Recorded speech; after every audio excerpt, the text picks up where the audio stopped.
If you're doing your mindset work and saying your affirmations, reading every self help book that you can get your hands on, and your chest is still tight and your shoulders are somewhere up around your ears, girl, stop trying to fix a biodimensional problem with a one dimensional thinking.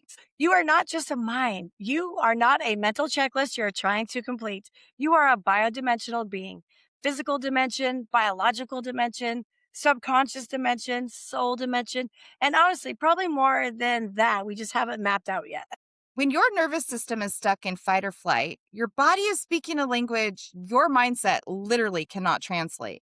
Today, we're breaking down how to actually connect body, mind, and spirit so you can shut down stress in real time and bring your whole self back online.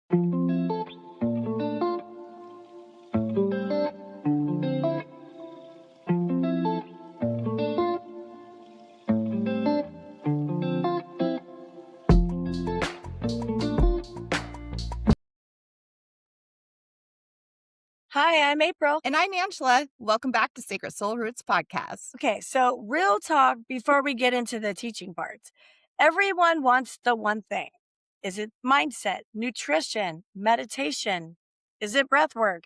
Just tell me the one thing. There's no one thing. I wish I could tell you to just go buy a candle and call it fixed. We do love a candle, though. We really do. We should light one right now, honestly. It won't fix your nervous system, but it'll help with the vibe. Yeah. Okay, but for real, I spent years trying to think my way into feeling safe. Like, if I just reasoned with myself hard enough, I could talk my body out of being stressed. And your body just wasn't having it. My body was not having it. No, that's what today's episode is actually all about. In the wellness world, everyone loves to isolate things. Like one coach says, it's all mindset.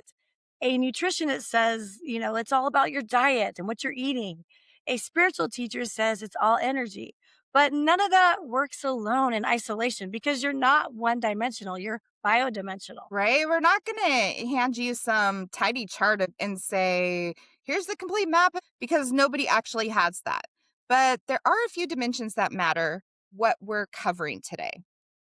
Physical dimension, where your panic, your muscle tension, your vagus nerve stuff lives. Biological dimension, your gut brain connection, inflammation, the cellular stamina.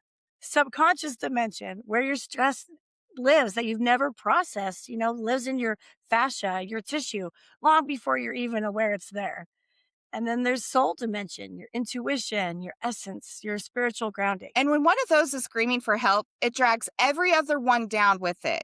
You get exhaustion. You can feel completely unplugged from your spirit. Anybody listening can probably name a whole season of their life where that's happened all at once to them. And I think that's exactly why people bounce from coach to coach, diet to diet, healer to healer, and still feel stuck. They're treating one dimension while three others are quietly falling apart. That is why one dimensional self help fails. You cannot logic your way out of a body that's flooded with cortisol. Your brain literally blocks it. You have to talk to your physical dimension first. It's like trying to reason with a toddler having a meltdown in Target. Okay, yes, exactly that. You're not going to hand a screaming toddler a pie chart about emotional regulation. No, you get down to their level and you help their bodies first, which actually reminds me of a story that fits this perfectly. Ooh, I love this already. Years and years ago, when my daughter was little, we lived on a military base, and we went to a commissary. And if you've never been to a commissary on a military base, there's literal arrows that are painted on the floor telling you like which way to go up and down each aisle. Of course there are, of course. Got to keep that order. So my daughter like took off running, and of course she's running down the aisle the wrong way. And I'm chasing her down, and there's like 5 people that are walking towards us with their big carts, and she goes beelines it straight to like the fruit snacks. And so she's grabbing the fruit snacks off of the counter, and dropped a couple, trying to take one to the cart to put it in. And I took it out of her hands, and she had a full body meltdown. She was screaming, she was kicking, the whole thing. And that was like so out of characteristic for her, because we talked about her in the astrology podcast. And even when she was younger, she may have had twice a year meltdowns, but those were in the privacy of her own room. She was just laying on the ground, melting down just like that. And you're just standing there in the middle of a packed aisle, right? Completely. And I don't know why, I just knew standing over her wasn't working. So I literally laid down right beside her, just right next to her on the commissary floor. Everybody's staring, of course, because she was being so loud. And then here's the mom laying down just right beside her. Uh, Just being there. yeah, just being there. And within 30 seconds, she stopped screaming. She looked at me. She jumped up and she told me to stop. She was like, "Stop. You look weird." She called you out immediately. Completely called me out. But she also stopped. My nervous system wasn't anywhere near where hers was at that moment. And I think that's exactly why it worked, because I wasn't trying to fix her or reason with her. Just being calm and being the calmest, closest thing to her, I think that was close enough. Yeah, that's such a clean, real life version of what we call co regulation. You just stayed regulated near her. And honestly, that takes so much presence in the moment. Most people probably don't even have that instinct to do that. I think some part of me just kind of knew what she needed in the moment. That's your gift, though. You've always had that good instinct with people and what they need. No, thank you. Okay, let's actually break down what's happening in your body during an acute stress moment because that story is a perfect bridge into it. Tense email lands, maybe an unexpected conflict, whatever it is, your physical dimension triggers a survival surge. And in nature, animals discharge that instantly. A deer that just escaped a predator will actually physically shake its whole body off just for 2 or 3 minutes to kind of clear it out. Yeah, humans don't do that. We freeze. We sit in our office chairs, swallowing it, and smile at our coworker and nod, pretending everything is fine. Yeah, we're kind of bad at being animals, honestly. We really are. And that chemical energy doesn't just disappear because you decided to be professional about it or because a 4-year-old told you to knock it off. It gets locked into your jaw and into your shoulders and your psoas, your gut, and it never gets discharged. Which is why people end up with unexplained chronic pain, maybe nighttime jaw grinding, or deep fatigue that doesn't match anything on their blood work. Their physical dimension has become a storage unit for every fight or flight loop they ever got into and never really got to finish. Which is literally why we built Stress Release SOS the way that we did. 2 minutes, because you don't need a 45-minute guided meditation when you're mid panic in a parking lot or lying on a commissary floor. You need an immediate off switch, a somatic circuit breaker. Your body does not care how good your reasons are for being calm, it only listens to signals, tone, breath, tension. That's the actual language. Okay, real talk. Anybody listening right now, if you could drop a comment where your body holds it, you hold it in the jaw, do you hold it in your shoulders, in your stomach? Mine's probably shoulders. They kind of live up by my ears when I'm stressed. Mine's actually my eyebrows, weirdly. I catch myself with them crunched up all tight and have no idea how long they've been like that.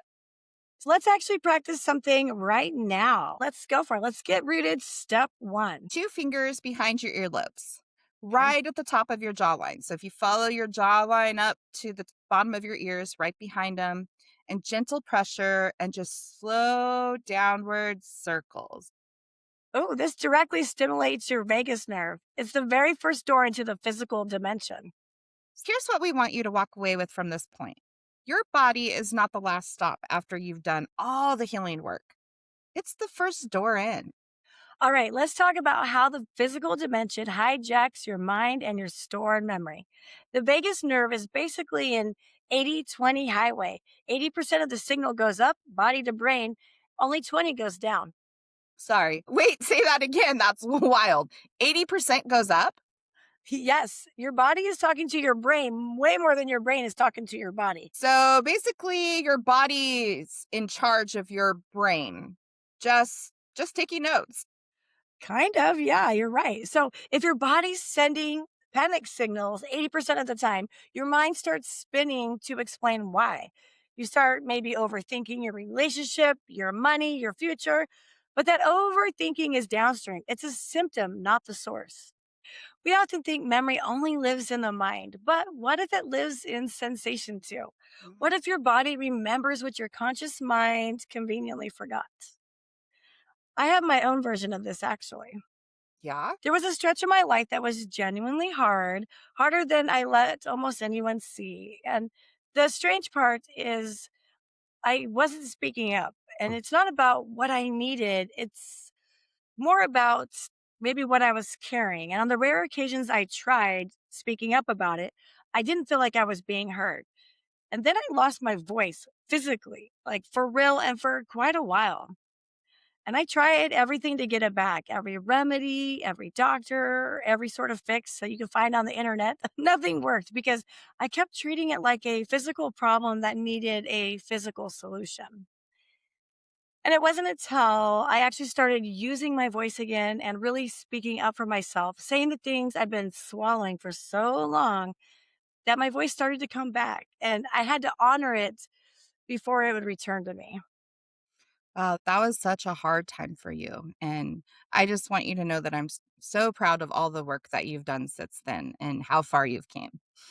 Your voice isn't just healed, it's amplified. I feel so genuinely lucky to hear it every single day. Oh, that means so much coming from you. Thank you.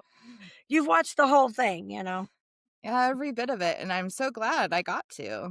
That's the subconscious dimension for you. It doesn't ask permission. Sometimes your body won't let go of something until you actually done the thing it's been quietly asking of you. Since we're talking about voice, let's add to what we started earlier. Everyone still doing the ear circles? Well, let's get rooted. Step two. All right, so in the first step, we were doing the pressure behind the ears, and now we'll add this. So take a 4-second breath in and breathe out for 8 counts. So let's breathe in for 4 and out for 8.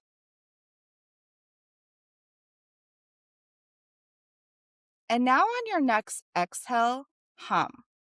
Just a low, easy sound, whatever feels natural.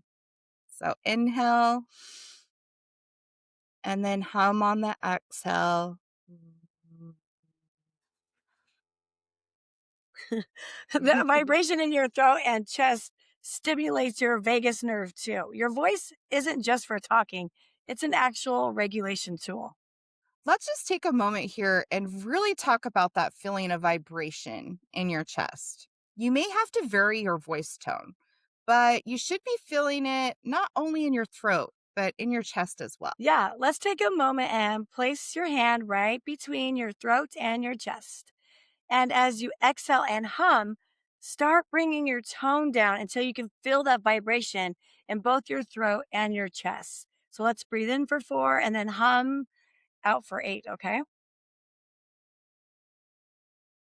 Mm. Okay. Mm, mm.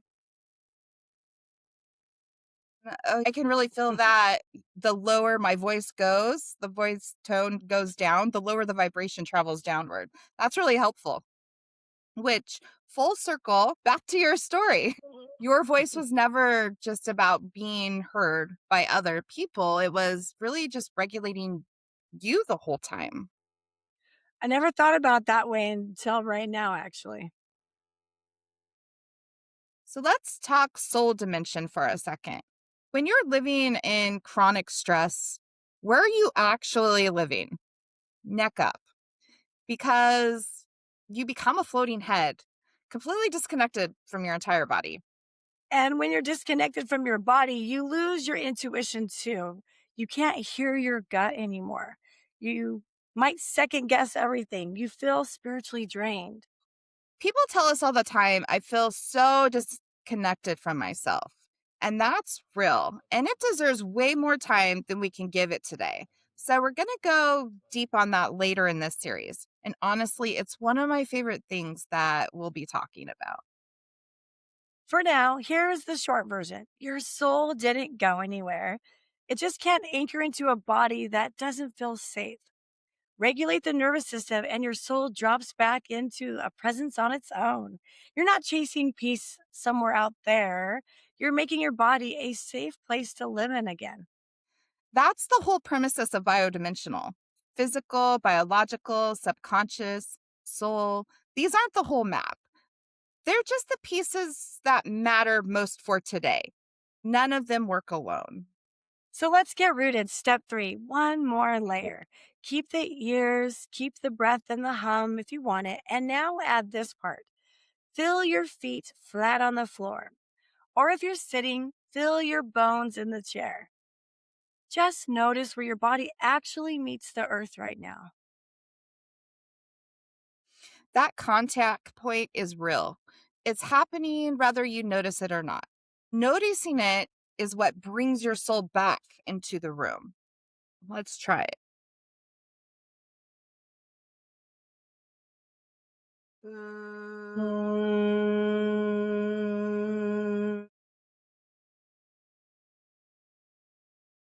Good.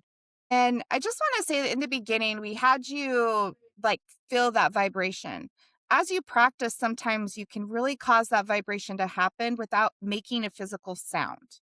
So you're almost breathing out a hum with your mouth closed and feeling that vibration in your chest. It takes some practice, but that's a good exercise to do if you're around people. Did anything change for you? Maybe subtle, maybe huge. Either way, your body just proved it already knows how to come back to balance. You didn't have to force it. You just had to give it 30 seconds, one layer at a time. And if you felt anything shift just now, imagine what happens when all four dimensions are actually working together instead of against each other. We've built a pathway for every stage of that, so check us out at SacredSoulRoots.com. Next week for part two, we're doing how to connect mind, body, and soul for releasing stored somatic tension and trauma. And genuinely, if you know somebody whose whole system is running on fumes right now, send them this episode. Not as a hint, but just because you love them. Subscribe wherever you're listening. Drop a comment telling us where your body holds its stress. We actually read those. We do. We're not just saying that. We really do.